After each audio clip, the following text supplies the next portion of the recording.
Merci Luc Nergao pour cette introduction. Et je commence par saluer tous les intervenants, tous ceux qui ont rendu possible cette édition du Sommet de la Finance. Et moi-même, en tant que gouverneur et au nom de la Banque centrale, je me sens très fier de participer à cette activité. Pour plusieurs raisons, dont l'une des raisons principales, c'est le fait que ces organisateurs n'ont pas baissé les bras face à cette pandémie. Et je tiens vraiment à féliciter toute l'équipe du groupe Croissance, de Profin et tous ceux qui ont rendu possible cette activité. Car ce qui est important, c'est qu'il faut pouvoir donner des modèles de réponse à la jeunesse. C'est vrai, des événements comme cette pandémie vont continuer à arriver. Mais ce qui est important, c'est de continuer à avancer et de faire ce que nous avons à faire. Voici la leçon qu'il faut tirer.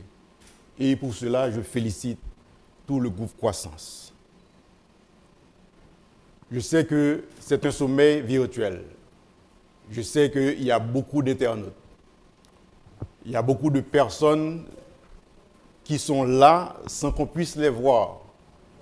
Et je tiens à les saluer tous de manière particulière à l'ouverture de ce sommet sur la finance.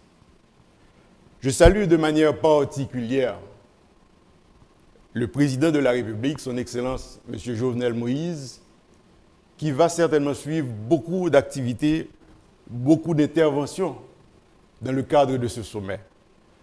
Je salue aussi de manière particulière certainement le Premier ministre, qui sera aussi un intervenant actif au niveau de ce sommet. Je salue de manière particulière le PDG du groupe Croissance, M. Kessner Farrell, pour sa vision et surtout pour la constance avec laquelle il a su mener ce sommet de la finance pendant les 10 dernières années. Je salue le PDG du groupe Profin. Je salue tous les représentants de la presse. Je salue certainement les dames et les messieurs, les participants virtuels, tous les réseaux sociaux confondus. Comme vous le savez, le sommet de la finance est devenu l'un des événements économiques les plus attendus du pays depuis son lancement par le groupe Croissance il y a 10 ans. Chaque année, des spécialistes du secteur économique et financier sont invités à se prononcer sur un thème à la fois utile et actuel. L'année dernière, par exemple, le double thème retenu, c'était financer l'agritourisme et faciliter l'inclusion financière. Ces thèmes s'inscrivaient en droite ligne des innovations que la BRH ne cesse de promouvoir de manière à contribuer à la croissance soutenue et inclusive de l'économie haïtienne.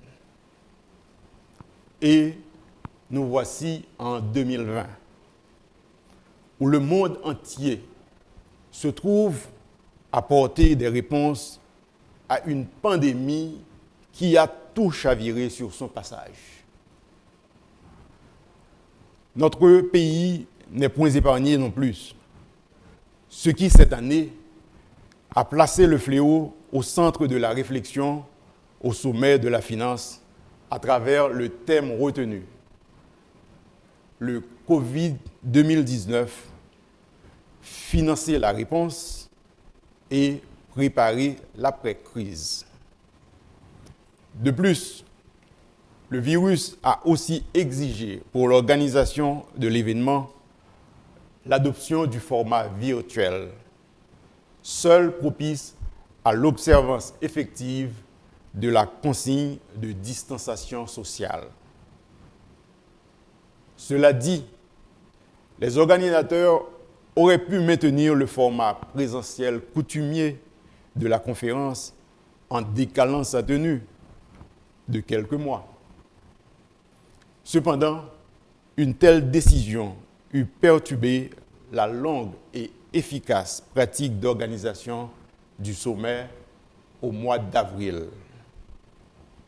De plus, vu que la moitié de la communauté mondiale se retrouve confinée au moment où se déroule l'édition de 2020, il était raisonnable d'estimer que celle-ci puisse être visionnée par un très large public qu'il aurait été impossible d'accueillir dans une salle de conférence. Il faut retenir aussi la réalité de l'absence certaine de la majorité de ces participants virtuels qui, si le sommet arrivait à se tenir en présentiel vers la fin de l'année, devraient engager des coûts importants de déplacement et d'hébergement associés à un voyage en Haïti. Nous voici donc, mesdames et messieurs, virtuellement réunis pour explorer quelques pistes de réflexion sur une pandémie qui nous engage dans un combat collectif pour la survie. Je partage donc avec vous mes propres réflexions qui incluront deux volets.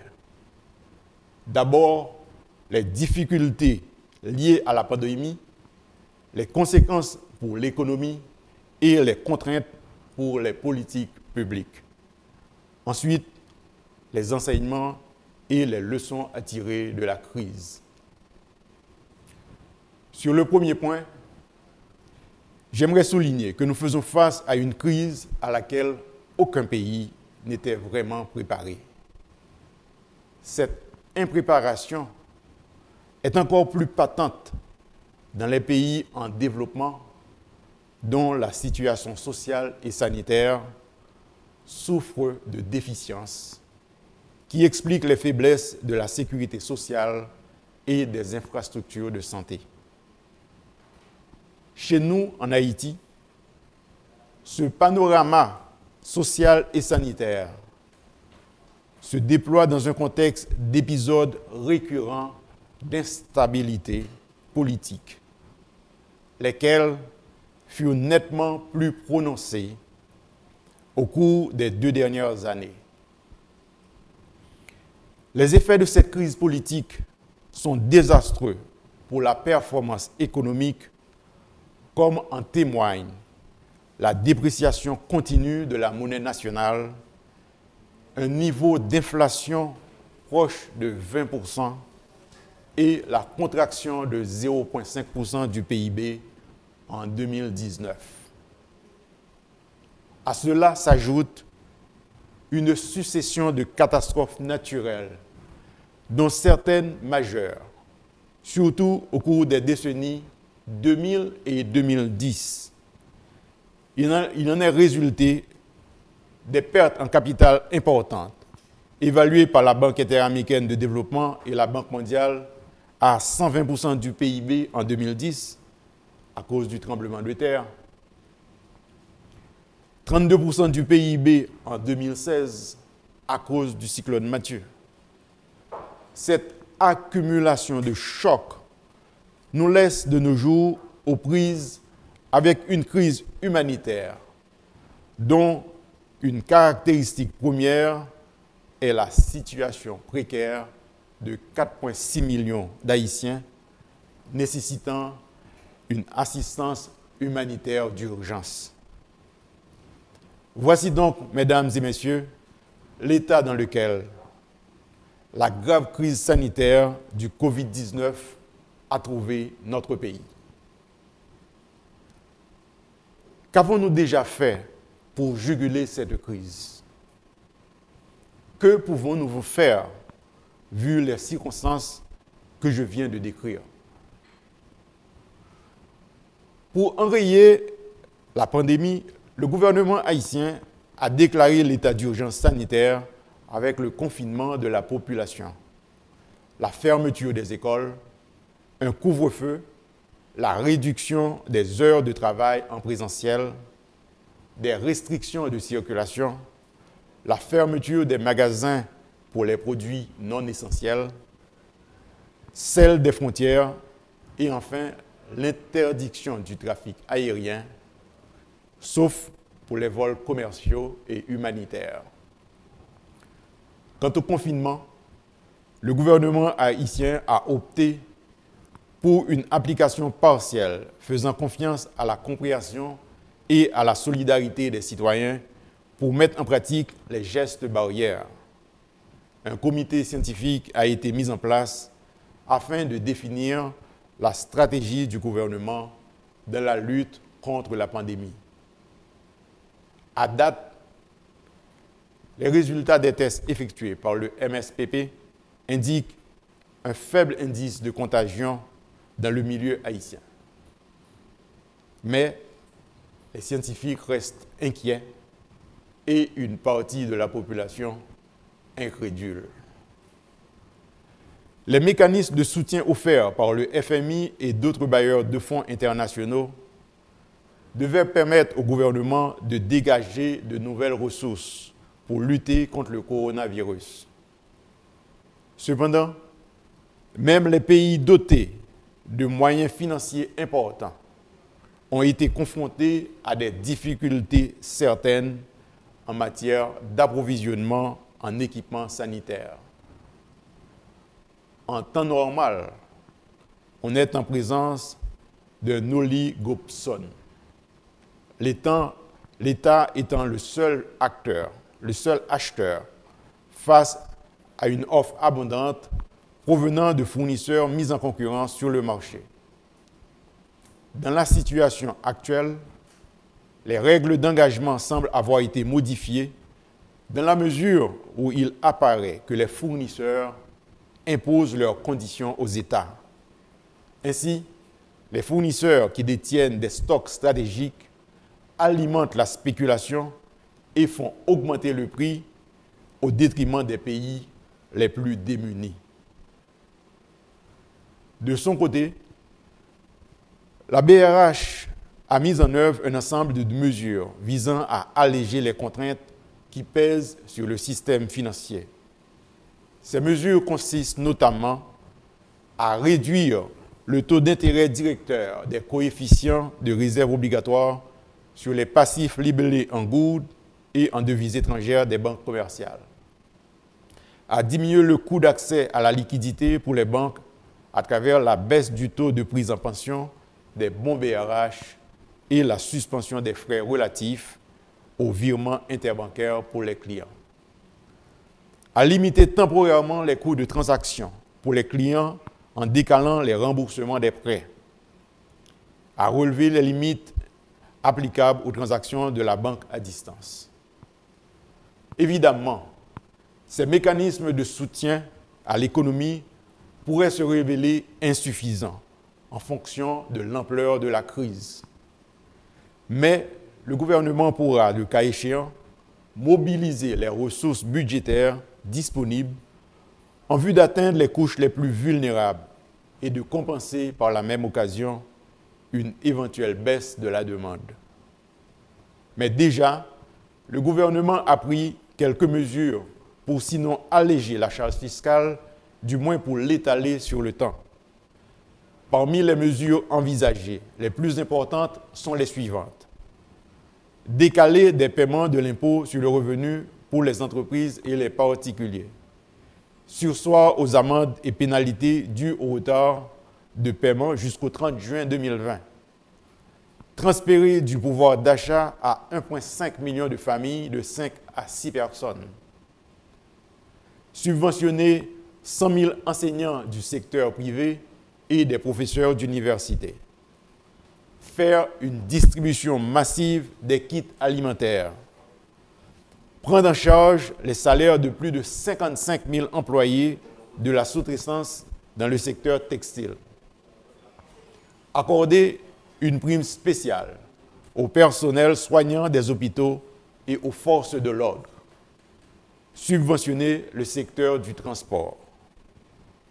Ces mesures peuvent avoir un impact positif sur la demande à travers la consommation des ménages.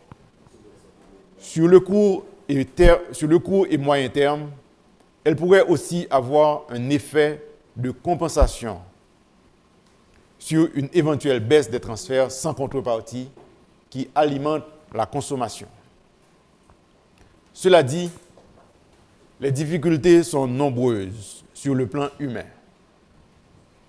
La première difficulté est le déni de la réalité circulant dans les secteurs de la population, exprimé par de l'incrédulité. Ce déni tend à limiter la portée du confinement et favoriser une propagation silencieuse de la maladie. L'actualité nous l'a rappelé. Il y a une semaine, lorsque des riverains avaient pénétré de force dans un établissement hospitalier des Côtes-de-Fer pour récupérer un malade infecté par le Covid-19. La deuxième difficulté est la peur de la stigmatisation, qui pourrait porter certains malades à s'isoler, favorisant ainsi des foyers de contamination difficiles à détecter, à l'instar de ce qui s'était passé en Équateur. Ce déni et cette peur recèlent des risques importants, en termes surtout de propagation de la maladie. Et les conséquences pour l'économie ne tarderont pas à se faire sentir. Au niveau du secteur réel, les mesures de la Banque centrale, alliées à celles du ministère de l'Économie et des Finances et des ministères sectoriels, devaient permettre de mitiger l'impact de cette double crise sanitaire et économique sur notre posture de croissance. Nous travaillerons donc à minimiser les coûts liés à cet environnement délétère et à créer des conditions les meilleures pour un rebond que nous voudrions robuste et durable. Cette logique veut que nous situions dans un horizon de futur proche pour optimiser les facteurs capables de porter cette perspective dans le domaine du faisable. L'amplification d'activités de production de nature autocentrée, notamment dans les filières du secteur primaire, devrait permettre d'aboutir à cet objectif. De ce fait, la baisse prévue des transferts sans contrepartie devait trouver un certain regain de l'offre locale de biens non échangés. Une contrebalance dans la baisse de la demande de devises assortie à la demande correspondante de biens d'importation. La prolongation des conditions adverses au comportement des transferts, telles que prévues par la Banque mondiale, devrait trouver un effet contre-cyclique dans cette posture de production locale que nous gagnerons à systématiser. Voilà le cas de figure que nous voulons promouvoir et adapter pour dégager des éléments d'opportunité de cette crise. Comme j'ai l'habitude de le dire très souvent, une crise est trop importante pour la gaspiller. En général, je toujours dis, et souvent que je me dis, c'est que lors de nos crises, il ne faut pas gaspiller la crise. Et en Haïti, nous passons un peu de temps côté n'a gaspillé crise après crise. En 2010, nous gaspillons crise tremblement de terre. Là. Ça veut dire qui ça? Ça veut dire que 2010, tu es supposé en année charnière côté Haïti, remettre sur la voie de la croissance et du développement. C'était le moment pour rebâtir Haïti. C'est une opportunité extraordinaire pour le faire. Mais je dis à nous avons une crise. Nous avons une crise coronavirus. Crise coronavirus là, c'est une opportunité pour montrer nous que investir dans le pays, c'est le meilleur bagage que nous avons fait si nous voulons vivre là-dedans. Avec ça qui passe, qui fait que tout le monde est exposé. Cependant, quelle que soit la quantité d'argent qu'on gagne, on ne peut pas quitter Haïti pour aller prendre soin là-bas. Donc, il faut nous investir dans l'infrastructure hospitalière. Nous avons exactement la même situation. Nous avons des difficultés pour nous approvisionner, parce que l'autre pays n'est pas intéressé pour la production, on l'autre côté, si la population n'a pas besoin. Et nous-mêmes en Haïti, c'est une opportunité aujourd'hui pour nous commencer à garder que tout ça n'a importé, que nous n'avons pas besoin d'importer, pour aujourd'hui nous produire en Haïti. C'est une opportunité pour tout entrepreneur qui a commencé à rediriger vers la production locale. Et c'est une opportunité que nous pas droit rater. Et c'est pour cette raison ça, là nous allons passer dans la relève après la pandémie, nous avons que tout Haïtien conscient connaît que l'investissement que vous faites dans le pays, pas un investissement qui est perdu. C'est un investissement qui peut permettre que Haïti capable de réagir à l'autre crise qui peut venir. Parce qu'il y a l'autre qui peut venir. Et c'est le moment pour nous comprendre que nous tous, en Haïti, quelle que soit la couleur politique, nous c'est un seul que nous y est.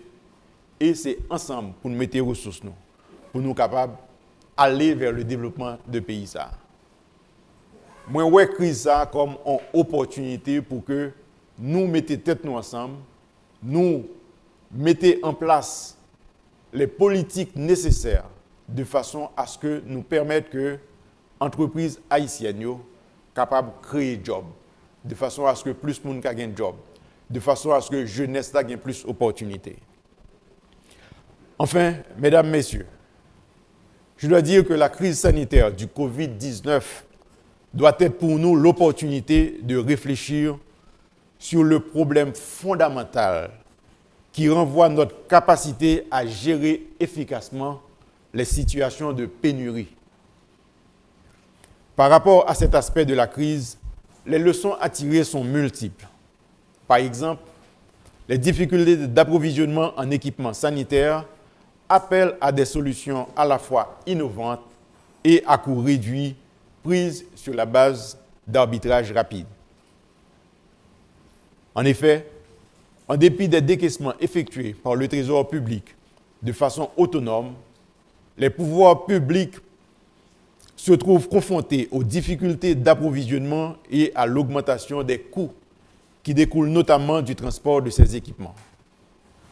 Le défi étant l'obligation d'avoir tout ce qui est nécessaire avant le pic de la pandémie afin d'éviter la saturation des hôpitaux déjà non suffisamment équipés.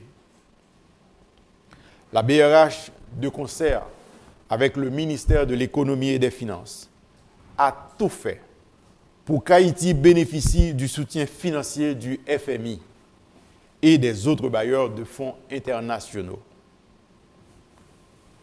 Comme moi toujours dit, nous avons un pile fonds qui arrivent jouer un pays. Cependant, il faut apprendre une leçon de ça qui passait déjà. Et que fonds ça qui peut dépenser, il faut que nous dépensions en toute transparence. Et surtout, que nous allions au-devant de la reddition des comptes. Et je formule le vœu que les dépenses qui sont occasionnées pendant cette période de Covid-19, pendant cette période de pandémie, que ces dépenses soient mises sur un site pour que tout le monde et que toute la population puisse avoir accès. Et que tout le monde sache exactement que chaque centime qui est reçu de l'international, comment ces centimes sont dépensés. Et de même aussi, chaque centime du budget national. L'outil budgétaire est une composante majeure. Le développement de budgets pluriannuels viables devrait nous permettre de sortir du carcan des pays pauvres très endettés et d'améliorer notre capacité d'emprunt sur les marchés financiers lorsque des situations exceptionnelles comme la pandémie actuelle nous oblige à élargir rapidement nos options de financement des dépenses sociales. Et quand on va parler des perspectives au cours du sommet, nous allons probablement parler de marché financier. C'est important de comprendre que les ressources d'une seule année fiscale peuvent ne pas suffire pour faire face à cette crise. Il faut compter sur les ressources de plusieurs années fiscales. Et c'est là que peut intervenir un marché financier pour émettre des bons du Trésor qui peuvent aller sur 5 ans, sur 10 ans et sur 15 ans et qui nous permettent de développer, en fait, de trouver les ressources nécessaires de façon à pouvoir faire face à cette pandémie. Les défis sont nombreux. C'est aussi à ce prix que les politiques publiques pourront limiter les atteintes de cette nature au pouvoir d'achat de la gourde et renforcer leur crédibilité pour affronter de nouveaux défis. Encore une fois, je tiens vraiment à féliciter le groupe Croissance et tous ses partenaires qui ont rendu ce sommet possible, qui ont donné l'occasion à tous les Haïtiens de pouvoir venir discuter, porter des réponses à cette pandémie et surtout des solutions pour la relève. Je formule le vœu de voir ce sommet porter tous les fruits qui sont attendus par les organisateurs. Je formule le vœu que tout Haïtien, tout un chacun, nous profitons de cet espace qui nous est offert pour pouvoir apporter notre pierre, pour pouvoir contribuer à la mise en place de stratégies et de politiques publiques pour le pays. Et c'est sur cette note que je vais vous remercier, tous les internautes et bien sûr tous les organisateurs, pour travailler à faire de ce sommet une réussite. Et sur ce, je déclare officiellement ouvert le sommet international virtuel de la finance et de la FinTech de 2020. Merci.